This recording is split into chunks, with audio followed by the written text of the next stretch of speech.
오늘 예수님께서 가르쳐 주신 기도 네 번째 시간입니다.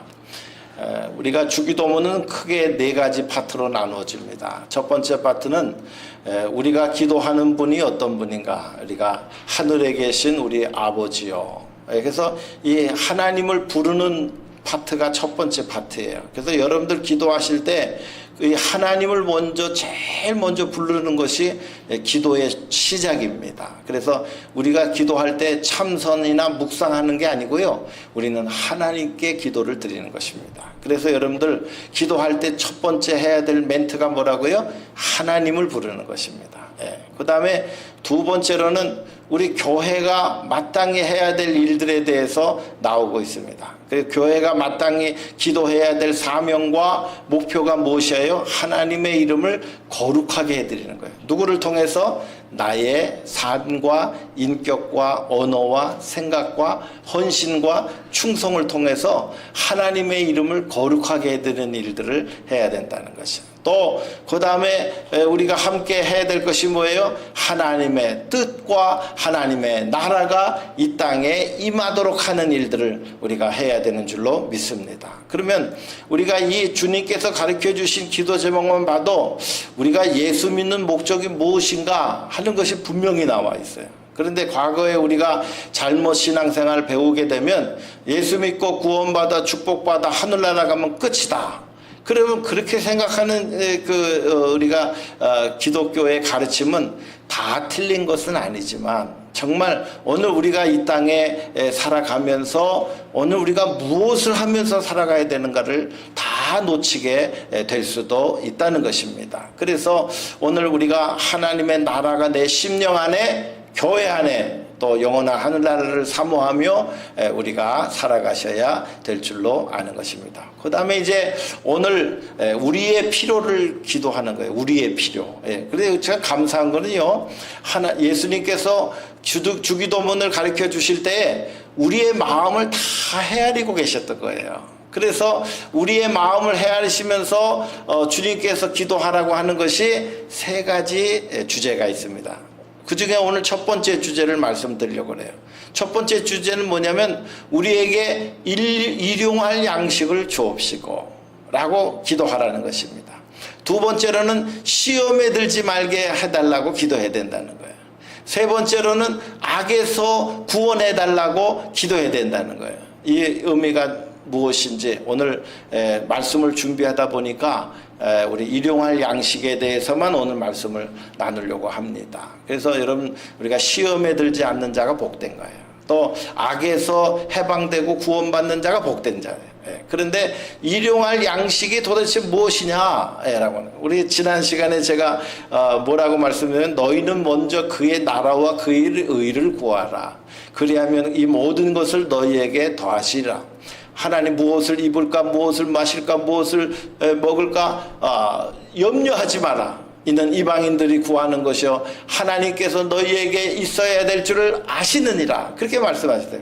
그래서 제가 지난주에 뭐라고 설교를 했냐면, 먹을 거, 입을 거, 잠잘 거, 이 세상의 필요를 위해서 너무 기도하지 마세요 라고 제가 설교했습니다. 그리고 우리가 먼저 기도해야 될 것은 하나님의 나라가 임하는 것, 하나님의 의가 임하는 것을 위해서 기도하세요. 그렇게 얘기했어요.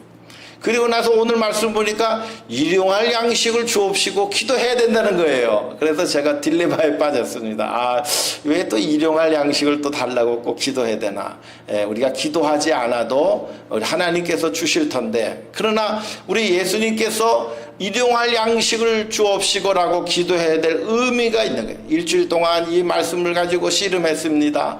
이 말씀 속에 우리에게 주시는 의미가 무엇인지를 다시 한번 마음속에 새기고 또 새기고 또 새겨보았습니다.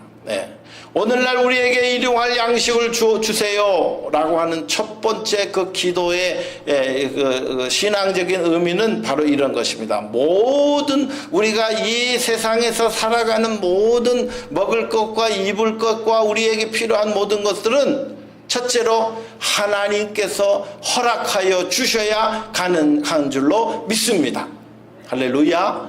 그래서 우리가 먹고 사는 것, 여러분, 하나님을 안 믿는 사람들은 내가 똑똑하고 잘나서 내가 먹고 산다 그렇게 생각하시는 분들이 있을 거예요. 그러나 우리 예수 믿는 사람들은 오는 날까지 우리를 살게 하신 것이 하나님의 은혜예요. 미국 땅에 살다 보면 정말 죽음의 위기를 얼마나 많이 넘어갔습니까? 삶의 공고함 속에 절망과 낙담의 시절들이 얼마나 많았습니까? 그러나 그 고통의 순간, 죽음의 순간 속에서도 우리를 건져주시고 살려주시고 오늘에 이르게 하신 것은 꼭 우리의 힘만은 아니라고 하는 것을 여러분 우리가 함께 고백할 수 있기를 바랍니다. 그래서 오늘 여기 창세기 2장 16절에 있는 말씀 보니까 여호와 하나님이 그 사람에게 명하여 가라사대 동산 각종 나무 실과를 내가 임의로 먹어도 된다. 하나님께서 에덴 동산을 창조하시고 마지막 날에 사람을 창조하시고 그리고 그 안에 있는 모든 실과를 다 사람에게 주셔서 그것을 먹을 수 있도록 허락해 주셨는 줄로 믿습니다. 오늘날 우리가 먹고 사는 모든 문제는 여러분 하나님의 손에 달려 있는 줄로 믿습니다. 우리가 아무리 똑똑하고 아무리 잘나도요, 어떤 사람들은 계속해서 사업을 해도 실패만 해요. 어떤 사람은 손으로 만지는 것마다 계속 잘 일이 안 돼요. 사람과의 관계가 형통해야 되는데 사람과의 관계가 계속 단절이 되고 사람 때문에 잠 못 이루고 사람 때문에 관계가 단절되어지고 사람 때문에 시험 들고 사람 때문에 어려움 당하는 일들이 많습니다. 하나님의 은혜가 우리 가운데 임하게 될 때 모든 것이 하나님 앞에 감사할 줄 아는 마음을 가지고 사는 것, 그것이 오늘 우리가 일용할 양식을 하나님께서 구하라고 하신 첫 번째 신앙의 신앙적인 의미라, 이렇게 말씀을 드릴 수가 있습니다. 그리고 두 번째로 이 일용할 양식을 구하는 그 시대적 상황이 있어요. 그 시대적 상황은 뭐냐면 바로 예수님께서 오병이어의 기적을 일으키셨죠. 그런데 오병이어의 기적을 일으킬 때에 그때에 예수님의 말씀을 듣고자 해서 장정만 5,000명이 모여들었습니다. 그리고 아내와 자녀들까지 다 합하면 거진 학자들에 의하면 2만 명 정도가 모였을 거예요. 여러분 한번 생각해 보세요. 2만 명이 모였습니다. 2만 명이 모였는데 물론 예수님의 말씀이 그렇게 길어질지 몰랐겠지요. 그런데 2만 명 중에 먹을 것을 도시락을 싸갖고 온 사람은 한 명밖에 없었어요. 그것도 어린아이 하나가 어린아이 도시락을 가지고 왔습니다. 물고기 2마리와 보리떡 5개를 들고 왔습니다. 이것을 사회학적으로 분석을 하면서 사람들이 얘기합니다. 2만 명 중에 먹을 것 가진 사람은 한 명밖에 없었다. 여러분 생각해 보세요. 우리에게 일용할 양식을 주세요 라고 기도하는 그 의미는 너무나도 그들이 굶주리고 있었다는 거예요. 너무나도 굶주리고 있었다는 거예요. 먹을 것이 없는 세대에 살았고 먹고 싶어도 먹지 못하는 세대에 살았던 그 예수님의 시대적 상황을 오늘 우리가 알아야 한다는 것이죠. 마태복음 이제 요한복음이죠. 요한복음에 있는 말씀 보니까 거기 뭐라고 되어 있냐면 6장 15절에 그러므로 예수께서 그들에게 와서 자기를 억지로 붙들어 임금으로 삼으려는 줄 아시고 다시 혼자 산으로 떠나 가시니라. 그렇게 얘기해요. 요한복음 6장 15절. 한번 같이 한번 읽어보겠습니다. 한번 열어주세요. 요한복음 6장 15절입니다.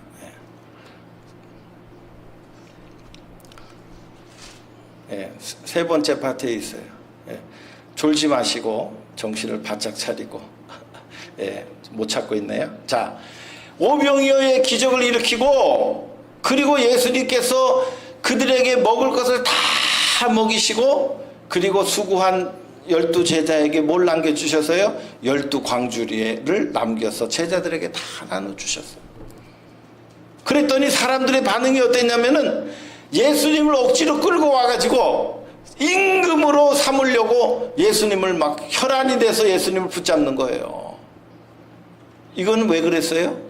예수님을 붙잡고 있어야 로또 맞는 거거든요. 예수님을 붙잡고 있어야 먹을 게 막 기적으로 막 생기는 거예요. 근데 내가 아무것도 안 해도 예수님만 붙잡으면 먹고 사는 문제가 해결되는 거예요. 이거는 반은 맞고 반은 틀려요. 그렇죠? 예수님 붙잡아야 사는 건 맞아요. 하지만 도둑놈 십보로 붙잡으면 큰일 납니다. 예수님께서 그런 사람들로 아시고 떠나가 버리셨어요. 예수님께서 굶주리고 있는 사람들을 불쌍히 여기시고 그들에게 먹을 것을 입히셨지만은 그들이 말씀을 듣고 회개할 줄 알았어야 되는데 말씀을 듣고 회개하지 아니하고 먹을 것에 집중해 버렸다는 것입니다. 그것이 우리가 먹을 것을 필요로 하던 시대의 신앙의 모습입니다. 한국교회가 크게 부흥했습니다. 그런데 그 부흥하는 요인 가운데 예수 믿으면 부자 된다는 소문이 났어요. 새벽기도 3년 하면은 문제가 해결되고 부자 된다는 소문이 났습니다. 그래서 어떤 교회에서는 3년 새벽기도 하고 부자 됩시다 슬로건 빌어놓고 그리고 새벽기도 했습니다. 진짜로 어떤 사람들은 3년 새벽기도 해서 부자가 된 사람도 있습니다.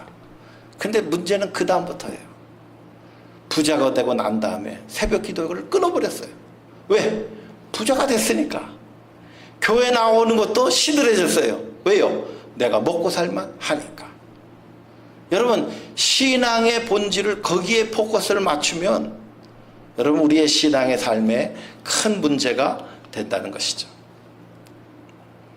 성경이 말하는 일용할 양식의 경제관의 의미는 무엇일까요? 에베소서 4장 28절 거기 한번 열어보세요.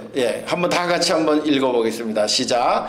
도둑질하는 자는 다시 도둑질하지 말고 돌이켜 가난한 자들에게 구제할 것이 있도록 자기 손으로 수고하여 선한 일을 하라. 아멘. 그랬어요.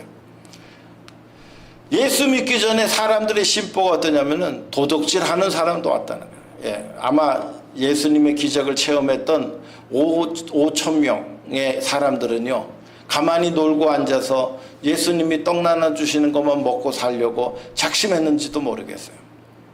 초대교회에서는 부자들이 자기 재산을 다 사도들의 발 앞에 두고 어렵고 가난한 과부들과 고아들을 다 먹을 것을 나눠주고 공개해 주었습니다. 그것을 요즘엔 누가 해요? 그것을 국가가 해요. 그런데 국가가 하지 못할 때는 누가 했어요? 교회에서 했어요. 여러분 교회에 헌금을 많이 하시면은 그것을 갖다가 이제 세무서에 신고를 하시면 한 10,000불 정도 이렇게 교회에 1년에 도네이션 하시면 헌금하시면 거기서 나라에서 세금을 깎아줘요. 그래서 나라에서 왜 교회에다 돈을 냈는데 나라에서 세금을 깎아주느냐? 그것은 뭐냐면 나라가 하지 못하는 일들을 교회가 해왔기 때문에 교회에다가 헌금하면 교회가 해야 될 기능 가운데 하나가 뭐냐면 복음 전파도 해야 되지만 가난하고 어렵고 힘든 사람들을 나누고 베푸는 일도 그동안 해왔기 때문에 교회를 인정하고 교회가 교회의 세금을 감면해 주는 거예요. 그래서 이 성경에 있는 말씀 보니까 도둑질 하던 자들은 우리에게 일용할 양식을 주옵소서라고 하는 그 말의 의미는 무엇이냐면 하나님 이제는 놀고 먹지 않게 해주시고 은퇴한 분들을 말하는 게 아닙니다. 은퇴하지 않은 분들을 말하는 겁니다. 은퇴하시는 분들은 이제 쉬셔야 되죠. 그런데 이제 은퇴할 나이가 안 됐는데도 놀고 먹으려고 하는 분들은 하나님 앞에 기도하라는 거예요. 일할 수 있도록 해달라고 기도해야 된다는 거예요. 그리고 다시금 다른 사람의 것을 우리가 이렇게 달라고 해가지고요. 그렇게 해갖고 도둑질하는 자로 살지 말고 가난한 자에게 구제할 것이 있도록 자기 손으로 수고하여 선한 일을 하게 하라는 것입니다. 제가 우리 교회 안에 어려운 그 과부의 가정이 있었어요, 전에. 그런데요, 이분이 신앙생활 열심히 하셨어요. 새벽기도도 나오시고 열심히 하셨어요. 그런데 이분의 마음속에 어떤 생각이 있었냐면 내가 이 세상에서 가장 불행하다 이렇게 생각을 하시는 거예요. 내가 이 세상에서 가장 불행한 사람. 교회에서 성도님들이 아주 힘껏 많이 사랑을 베풀어주고 필요한 것들도 채워주고 도와주기도 하셨어요. 그래도 내가 제일 불행하기 때문에 나를 도와주는 것은 당연하다 이렇게 생각하시더라고요. 보니까 감사하게 생각할 줄 아셔야 되는데 내가 제일 불행한 사람이기 때문에 나는 당연히 도움을 받아야 되고 나는 당연히 내가 그렇게 해도 마땅하다 이렇게 생각을 하시더라고요. 그래서 이거는 생각을 바꾸지 않으면 저 어려움 속에서 헤어나오지 못하시겠다 그런 생각을 제가 가졌습니다. 여러분, 문제를 해결하는 가장 기초적인 그 생각은 뭐냐면 내가 이 문제가 제일 힘들고 어렵고 내가 제일 고통 가운데 살고 있다는 사람은요 절대로 그 문제에서 해결하지 못해요. 어떤 사람이 문제를 해결하느냐? 나만 이런 문제를 겪는 게 아닙니다. 다른 사람들도 나보다 더 힘든 사람들이 많습니다. 이런 생각을 가진 분들은요 그런 분들은 어려움에서 다 이겨나가요. 오늘 성경에 있는 이 말씀 보면은 도둑질 하든 내가 일하지 않고 먹고 놀게 되면 다른 누군가가 반드시 수고를 해줘야 돼요. 그렇죠? 그런데 정말 도둑질 하는 심정으로 살지 말고 다른 사람에게 도움받는 자세로 살지 말고 내가 하나님께서 건강 주시고 내가 일할 수 있는 힘을 주셨을 때에 일할 수 있는 기회를 달라고 기도하라는 거예요. 그리고 일을 하여 돈을 벌면 어떻게 하라고요? 더 어려운 사람들을 구제할 줄 아는 마음을 가지고 선한 일을 할 수 있는 그런 것을 가지고 살아가는 것이. 한국에서 어려운 일을 당할 때마다 성금 모금을 합니다. 그래 기업에서도 하고요. 그렇게 합니다. 그런데 보면은 성금 내러 나오시는 분들은 보면은 가난하고 어렵고 힘든 분들이 더 성금을 많이 내세요. 기업에서 내는 거는 책임 이렇게 얼굴 체면 유지하려고 내는 분들이 있어요. 여러분 개인 그런 그 대기업 CEO들이 돈을 갖다가 뭉텅뭉텅 내서 사회에 기여하는 그런 신문을 본 일이 제가 거의 없어요. 어떤 사람들은 돈을 가지고 있어도 나눌 줄 아는 마음을 없는 사람이 있어요. 그러나 내가 없어도 그것 중에서도 나누려고 하는 마음을 가지고 있는 사람이 있어요. 제가 지난 금요일 날 우리 월드쉐어에 다녀왔잖아요. 거기 가서 귀한 분을 많이 만났는데 정말 그 젊은 목사님들도 계시고 여러 목사님들이 계시는데 저보다 더 훨씬 귀한 분들이 많더라고요. 보니까 제가 너무너무 부끄러웠어요. 제가 살아가는 삶의 현장에서 목회 현장에서 정말 부럽고를 많이 느꼈어요. 그 중에 한 분을 만났는데 이분은 선교사님이신데 기업을 3개나 가지고 있어요. 그러니까 돈을 버는 선교사님이에요. 그런데 이분이 나와서 자기 간증을 하시는데 하나님께서 내게 너무나도 많은 은혜를 주시는데 내가 하루 한 달 살아가야 될 생활비는 내가 딱 따로 떼어놓고 나머지 버는 돈은 어려운 개척교회 목사님들 3분의 생활비를 책임지고 있다. 그래서 내가 한 달 쓸 돈만 딱 떼어놓고는 다 헌금하는 거예요. 그래서 그 세 교회 목사님들의 생활비를 전적으로 자기가 책임지고 있고 그리고 그곳에서 목사님들이 편하게 목회하실 수 있도록 제가 지금 그렇게 헌신하고 있습니다. 그렇게 얘기를 하시더라고요. 지금 기업이 다 어렵다고 하는데요. 그 기업이 하나님 얼마나 축복해 주신지 알 수가 없다는 거예요. 내 지혜와 내 힘으로 할 수 있는 게 아니고 하나님께서 길을 열어주시다. 그 축복을 내가 경험하고 있습니다. 내 능력으로 돈을 번 것이 아니기 때문에 내가 주님의 영광을 위해서 남은 돈은 다 헌금하고 쓰고 있습니다. 그렇게 간증하시더라고요. 오늘 5번째 제가 드리고 싶은 말씀 가운데 하나는 뭐냐면 오늘날 물질이 먹을 것이 풍요로운 시대에 일용할 양식을 구한다라고 하는 것은 무슨 의미를 가지고 있을까? 여러분 미국 땅은요 전 세계에서 가장 음식이 풍요한 나라입니다. 여러분 먹을 것이 없어서 미국 땅에 와서 고민해 보신 적이 있습니까? 물론 그러신 분들도 계실 거예요. 우리 아들이 학교를 다니는데 어느 날 전화가 왔어요. 먹을 것이 떨어진 지 3일이 됐어요. 이제 멀리 학교를 보냈는데 거기서 이제 혼자 여름방학 때도 뭐 썸머스쿨을 듣는다고 집에 안 내려왔어요. 그런데 먹을 것이 떨어진 지 3일이 됐다 그래요. 아이, 제 마음에요. 얼마나 눈물이 나요. 예. 이렇게 풍요로운 시대에 먹을 것이 없어서 3일을 굶었다는 거예요. 그리고 그 해부터 뭐가 나오면 대학생들한테도 푸드 스탬프가 나왔어요. 그게 푸드 스탬프가 나오기 바로 전까지요. 굶는 대학생들이 많았다는 거예요. 예. 그래서 그 다음 해부터 푸드 스탬프가 나와가지고 그걸 이제 먹고서 이제 받아가지고 생활을 했다고 하더라고요. 보니까. 예. 오늘 우리가 살면서 풍요로운 시대에 우리에게 일용할 양식을 주세요 라고 기도하는 것은 무슨 의미를 가지고 있을까요?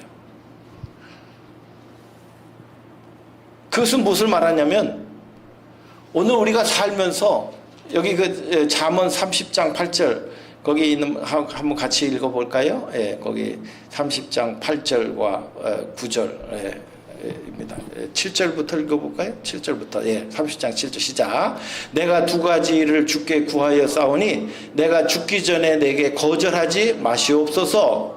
곧 헛된 것과 거짓말을 내게서 멀리 하옵시고 나를 가난하게도 마옵시고 부하게도 마옵시고 오직 필요한 양식으로 나를 먹이시옵소서. 내가 배불러서 하나님을 모른다. 여호와가 누구냐 할까 하오며 혹 내가 가난하여 도둑질하고 내 하나님의 이름을 욕되게 할까 두려워함이니이다. 아멘. 여기 있는 이 말씀 보니까요, 이 잠언 기자가 하나님 앞에 이거 두 가지는 꼭 내게 이루어지게 하세요 라고 하는데, 첫 번째는 뭐냐면 나한테서 거짓말하는 말이 나오지 않게 해주세요. 사람을 속이고 하나님을 속이는 일을 하지 않게 해주세요 라고 하는 것에 대해서 하나님 앞에 간절히 기도했어요. 그리고 두 번째로 기도한 것은 하나님, 나를 하여금 가난하게 해서 하나님의 이름이 더럽혀지지 않게 해주시고, 내가 너무 부하여서 내가 하나님을 모른다 하지 않도록 하나님 해주세요. 그 얘기는 무엇이에요? 내가 하나님께서 내가 먹을 것이 없어서 기도해서 하나님께서 또 주시면 감사할 줄 알고 살아갈 줄 아는 그런 마음을 달라고 하나님 앞에 기도하는 거예요. 여러분, 재정적으로 넉넉한 사람들은요, 하나님 앞에 기도하지 않습니다. 내가 먹을 것이 풍요롭고 살 것이 풍요로운데 내가 하나님 앞에 기도한들 그것이 뭐가 문제가 되겠어요? 그러나 그것이 바로 하나님 앞에 영적 교만함이 되는 것이죠. 정말 어떤 때는 다 돈이 떨어져 가지고 아무것도 없었을 때에 하나님 앞에 더 엎드려 기도할 줄 아는 마음을 가져.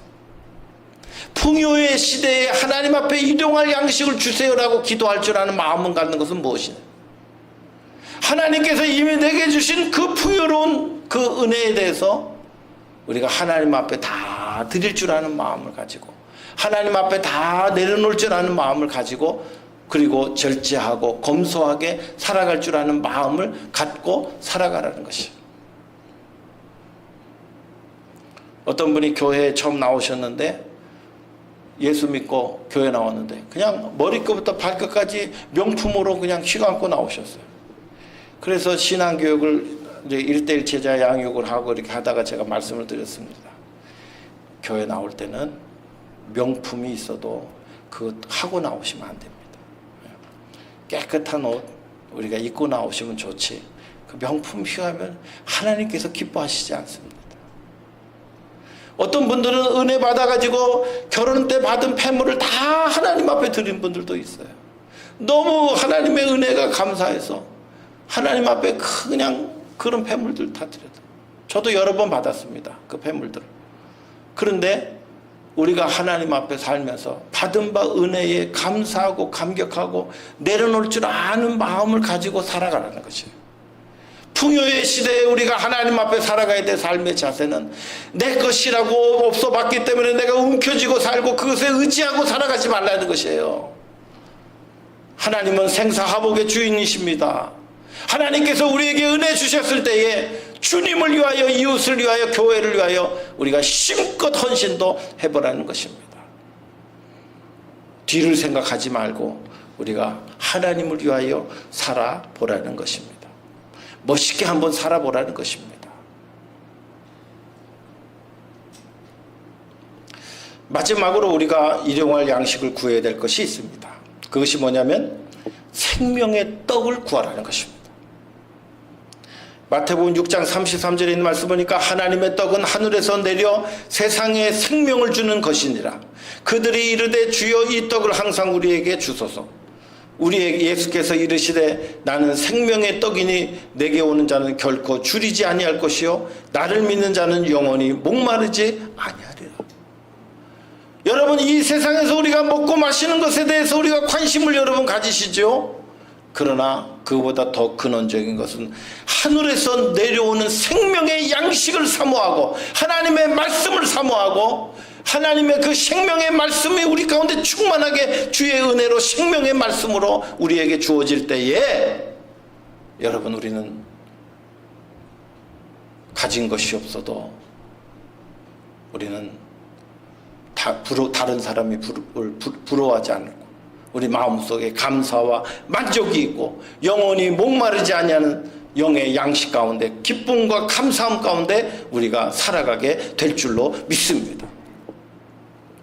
예수님 안에 있는 생명에 대해서 말씀하고 있는 것입니다.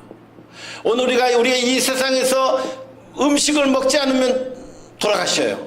제가 건강하신 분이 음식 고기를 딱 끊으시더니 3주 만에 돌아가시더라고요. 아무 병이 없었어요. 고혈압도 없었고 당뇨도 없었고 뭐 아무것도 없었어요. 콜레스테롤도 없었고. 근데 3주 딱 고기 끊으시더니 소천하시더라고요. 그러니까 음식을 못 먹으면 육신이 죽음을 당합니다. 그러나 영의 사람들은 하나님의 말씀에 영의 양식을 먹어야 그거보다도 더 위대한 삶을 생명력을 가지고 살아갈 수 있게 되는 줄로 믿습니다. 하나님의 말씀에 창념하세요. 날마다 우리에게 주신 은혜의 말씀에 창념하고 사세요.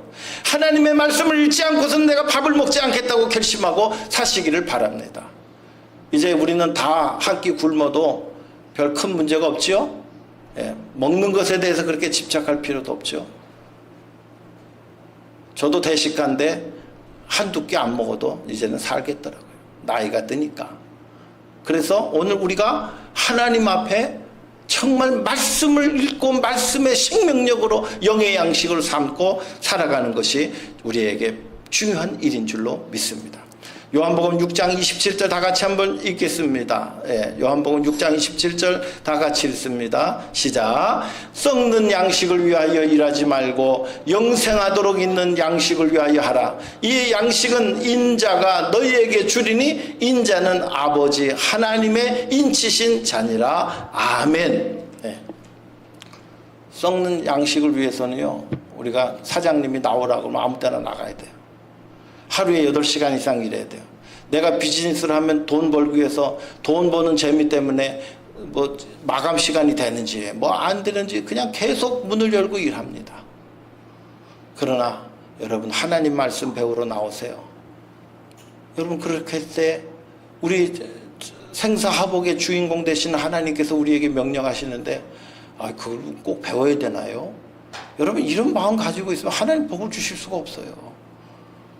한번 생각해 보세요. 세상에 내가 비즈니스 하든지 세상에 그런 그 사장님께서 나오라고 하면요, 입이 이만큼 나와도 나가잖아요.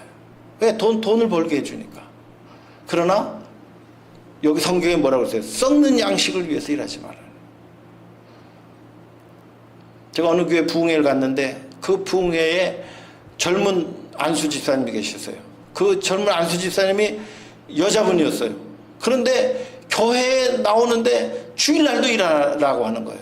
주일날도 일하라는 거예요. 그래서 이 집사님이 회사를 사표를 딱 내고 내가 주일날 일하는 데는 못합니다 하고 이제 얘기를 해요. 나와서 주일날 예배를 지켰는데 하나님께서 더 좋은 직장으로 옮겨주셨어요. 그 간증을 하더라고요. 제가 부흥회 갔는데 계속 기도만 하고 있는 거예요. 아니, 설교 시간에 설교를 안 듣고 왜 기도만 합니까? 예배 끝나고 제가 물어봤어요. 목사님, 우리 교회 초신자가 2명이 나왔는데 그 초신자가 오늘 목사님 설교 듣고 은혜 받고 구원받을 수 있게 해달라고 제가 계속 기도했습니다. 그러니까 본인 은혜 받으려고 앉아 있는 게 아니에요. 새로 나온 어떤 성도님이 은혜 받게 해달라고 계속 기도하는 거예요. 그 교회가 건축하는데 자기 집을 하나님 앞에 바쳤어요.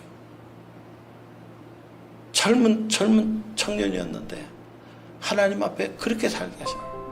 아버님이 장로님이신데 그 딸이 그렇게 헌신하더라고요. 그 교회의 어떤 장로님 권사님보다도 더 멋진 삶을 사는 것을 보았습니다. 오늘 우리가 하나님 앞에 마지막 날 우리가 주님 배울 때, 야, 넌 참 대단한 삶을 살았다. 하나님 앞에 칭찬받는 종들이 되어야 될 줄로 믿습니다. 하나님 앞에 부끄럽지 않은 종으로 여러분 모두가 세움받기를 간절히 소원합니다. 우리가 먼저 우선시해야 될 것은 무엇이에요? 너희는 먼저 그의 나라와 그의 의를 구하라. 오늘 우리에게 일용할 양식을 주신 것 하나님 감사합니다. 주께서 우리에게 베풀어 주신 은혜에 감사합니다. 어떻게 하면 하나님께 영광 돌리고 살 수 있을까요? 우리가 그 고민하며 오늘도 주님을 기쁘시게 하는 저희들의 삶이 될 수 있기를 주님의 이름으로 축원드립니다.